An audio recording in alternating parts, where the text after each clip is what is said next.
नमस्कार, म आनन्द भण्डारी।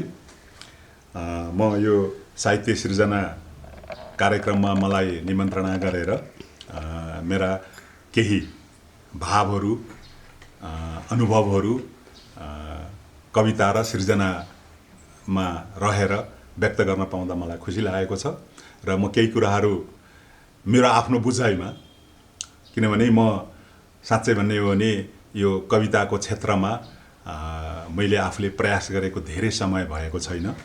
मैले भर्खरै मात्रै सुरु गरेको हो। तैपनि आज यो भन्ने मौका पाउँदाखेरि यो बोर्डरलाइन अनलाइन टिभीलाई म धेरै धेरै धन्यवाद दिन चाहन्छु। र मैले आफ्नो चाहिँ विचारमा यो सृजना साहित्य के हो भनेर बुझेँ भने यो मेरो विचारमा यो सृजना चाहिँ सृष्टि हो र साहित्य चाहिँ दृष्टि हो। यो शब्द र भाव अनि जीवनको आत्मा राग सहित आभासको रङ र अनुभूतिको तरङ्ग नै साहित्य हो भन्ने मलाई लाग्यो, हैन। र त्यसमा विभिन्न खालका परिस्थितिहरू आएपछि मैले पनि अब यो भावहरू, यो अनुरागहरू मैले कवितामा, गीतमा, गजलमा पोखौँ भन्ने।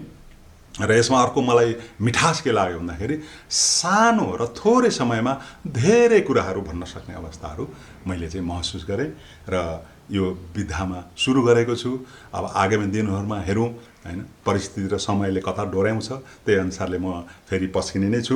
र मलाई लाग्छ म अलिकति प्रकृति प्रेमी भएको हुनाले यो सृजना चाहिँ मानिसको प्राकृतिक स्वभाव हो भन्छु। यो प्रकृतिले दिएको स्वभाव हो जो जन्मदेखि नै यो सृजनाको लागि तल्लीन हुन्छ। जब यो भौतिक संसारमा आउँछ त्यसपछि नै ऊ तल्लीन हुन्छ र कुन विषयवस्तुमा ऊ गहिरिन्छ त्यो समय र परिस्थितिले देखाउँछ। र मलाई लाग्छ हामीले हाम्रो जीवनलाई जिउनको लागि पनि यो प्रकृतिको समीप्यता र यो सृजनाको खोजमा लाग्ने हो भने हाम्रा अन्तर्मनका कुराहरूलाई हामीले चाहिँ जुन एउटा जीवनको यात्रा तय गरेको हुन्छौँ त्यो यात्रासम्म पुर्याउनलाई अलि सहज हुन्छ भन्ने मलाई चाहिँ लागेको हो। र कहिले त्यसै कारणले म पनि अहिले अलिअलि फट्टाफट्टा कविता लेख्ने भएको छु। कहिले के हुन्छ नि यो बाह्य वातावरण र परिस्थितिले यो सृजनाहरू प्रस्फुटित गर्न चाहिँ मद्दत गर्दो रहेछ। त्यसै सन्दर्भमा मैले केही कविताहरू लेखेको छु। त्यो कविताहरू कुनै गीतको रूपमा पनि छ, कुनै गजलको रूपमा पनि छ र कुनै इको कविता भन्ने अहिले इको साहित्यको हिसाबमा अगाडि बढिरहेको अवस्थाहरू छ र इको कविताको रूपमा पनि छ। म अलिकति प्रकृतिको आवाज चाहिँ म अलिक पछि सुनाउँछु र सबभन्दा पहिले चाहिँ म एउटा कविता वाचन गर्न गइरहेको छु। त्यो चाहिँ अलिकति राजनीति त मलाई त्यति मन पर्दैन, तर पनि अब यो संसारमा राजनीतिले नछोएको मान्छे त हुँदैन।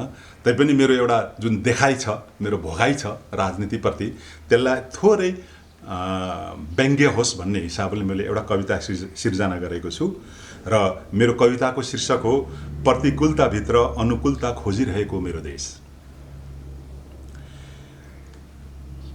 कविता सुरु हुन्छ यसरी। अखण्ड देश टुक्र्याएर परदेश बनाएको मेरो देश, धर्म बेचेर संस्कार हराएको मेरो देश, श्रम जति विदेशमा बेचेर दिनमै सुस्ताएको मेरो देश, एक बिहाने सूर्यसँग अस्ताएको मेरो देश, अनि मेरो देश समृद्धिलाई बन्धक बनाएर विकास हराएको देश, प्रतिकूलताभित्र नेताहरूको मात्र अनुकूलता खोजिरहेको मेरो देश।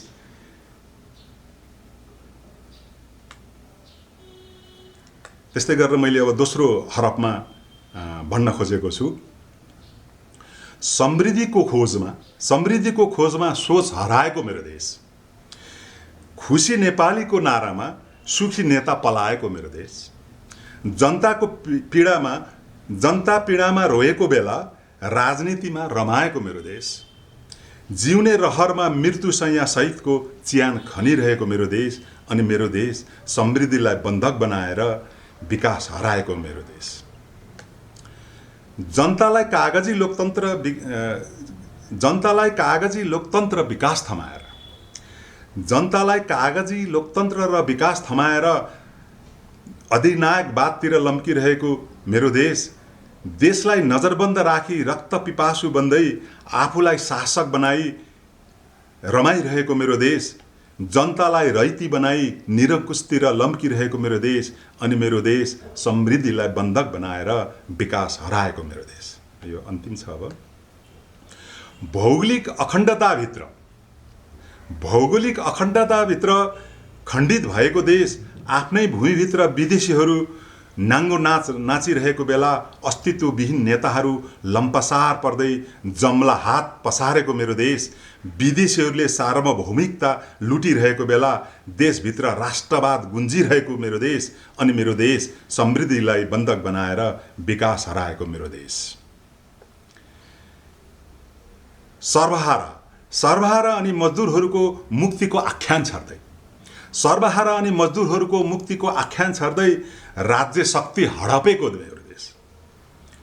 सर्वहारा अनि मजदुरहरूको मुक्तिको आख्यान छर्दै राज्य शक्ति हडपेको देश, श्रमिकहरूको उत्थान गर्न कम्मर कस्सु भन्दै आफूहरूको उत्थानमा लागेको देश, अनि मेरो देश समृद्धिलाई बन्धक बनाएर विकास हराएको मेरो देश। पुर्खाले भोके नाङ्गे बैरी छप्काउँदै जोगाएको देश, पुर्खाले भोके नाङ्गै बैरी छप्काउँदै जोगाएको देश, अखण्डता जोगाउन पुर्खाले रगत बगाएको देश, देश खण्डित पार्ने अहिलेका नेताहरूले चाहिँ जनता मारेको देश, अनि देश लुट्नेलाई नै भोट दिएर पार्टीलाई जिताएको देश, अनि मेरो देश समृद्धिलाई बन्धक बनाएर विकास हराएको देश। प्रतिकूलताभित्र नेताहरू मात्र अनुकूलता खोजिरहेको मेरो देश। धन्यवाद। यो मैले चाहिँ अलिकति देशमा यो राजनीतिक परिस्थिति र विकासको स्थितिलाई हेरेर चाहिँ रचना गरेको थिएँ। अब कतिपय शब्दहरू यताउति परेका होलान्, त्यसको लागि चाहिँ यसको चाहिँ भाव सम्झेर सुनिदिन लागि मैले अनुरोध गरेँ। त्यस्तै गरेर मैले अर्को अलिकति फरक विधामा लेखेको छु। त्यो चाहिँ कविताको शीर्षक यसरी मैले राखेँ, सुनसान मनको सुसेली प्यारो भनेर। तिम्रो रमझमको अभिनय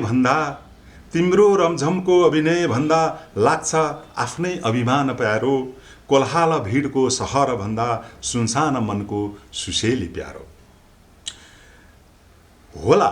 होला रमणीय तिम्रो संसार म त रमाउन सकिन, तिम्रो ठुलो मनको महलमा म त अटाउन सकिन। क्षितिज पारी हराई गयो अङ्गालोमा राखी रुन सकिन, क्षितिज पारी हराई गयो अङ्गालोमा राखी रुन सकिन, वर्षीय आँसु बलिन्द्र धारा आँसुले दुःख धुन सकिन। बज्रियो ढुङ्गा यो मुटुभित्र आफैलाई मैले सम्झाउन सकिन, हजार प्रयास गरेर पनि यो जुनीभित्र म तिम्रो हुन सकिन। धन्यवाद। अब त्यस्तै गरेर मैले एउटा गजलको रूपमा इको मुक्तक भनेर लेखेको थिएँ। यो चाहिँ मैले हाम्रो यो विश्वव्यापी यो इको मुक्तक सम्मेलनमा मैले सुनाएको, जहाँ चाहिँ विश्व नेपाली साहित्य महासङ्घले यसलाई आयोजना गरेको थियो। र त्यसमा मैले यसलाई सुनाउने सन्दर्भमा आफूले सुरुवात यसरी गरेको थिएँ, प्रकृति हरायो, वन हरायो, आकृति हरायो, जङ्गलसँगै संस्कृति हरायो, कोइलीको सुरिलो कुहुकुसँगै बरपिपलको चौतारी हरायो। योबाट मैले सुरु गरेँ र केही गजलको रूपमा मैले यसलाई यसरी चाहिँ प्रकृतिको विषयमा मैले लेखेँ। स्वच्छ हावा बोक्ने प्राकृतिक वन जङ्गल काट्न नखोज, स्वच्छ हावा बोक्ने प्राकृतिक वन जङ्गल काट्न नखोज, आर्थिक वृद्धिको बहानामा विकाससँग विनाश साट्न नखोज। स्वच्छ हावा बोक्ने प्रकृति वनजङ्गल काट्न नखोज। आर्थिक वृद्धिको बहानामा विकाससँग विनाश साट्न नखोज। जीवन बाँच्ने आधारको दोहन गरी विकासले छलाङ मार्छ भन्दै समृद्धिको नाममा सन्ततिलाई ढाँट्न नखोज। त्यस्तै गरेर दोस्रो मुक्तक थियो मेरो, हरियाली प्यारो भनेर लेखेको थिएँ। प्रदूषित सहरको हावाभन्दा जङ्गलको स्वच्छ वायु पार्यो। प्रदूषित सहरको हावाभन्दा जङ्गलको स्वच्छ वायु प्यारो। कङ्क्रिटका महलका उचाइभन्दा प्राणी जगतको दीर्घायु प्यारो। उत्साहभरि मनले भन रोपेर बिरुवा बनाऊ वन, नकाट वन मानव अब भावी सन्ततिको चिरायु प्यारो। यसरी मैले लेखेँ। अब म कविता अलिअलि मात्रै लेख्थेँ, गजल अलिकति लेख्थेँ। तर मलाई चाहिँ के लाग्यो भन्दाखेरि जो वातावरण प्रेमी कविहरू हुनुहुन्छ उहाँहरूले यसलाई अझ लेख्नु चाहनु र उहाँहरूलाई अनुरोध गर्दै चाहिँ मैले फेरि अर्को एउटा अनुरोध अब जागौँ भन्ने शीर्षक राखेर एउटा अर्को गजल लेखेँ। वातावरण प्रेमी हरित कविहरू नबस है कलम लुकाई। वातावरण प्रेमी हरित कविहरू नबस है कलम लुकाई। दुष्टले आवाज रोकेको बेला नबस है शिर झुकाई। विकास र वातावरण सन्तुलनको लागि बोल न अब बोल। घन्काउ आवाज स्वच्छन्दका नबस अब आवाज लुकाई। धन्यवाद।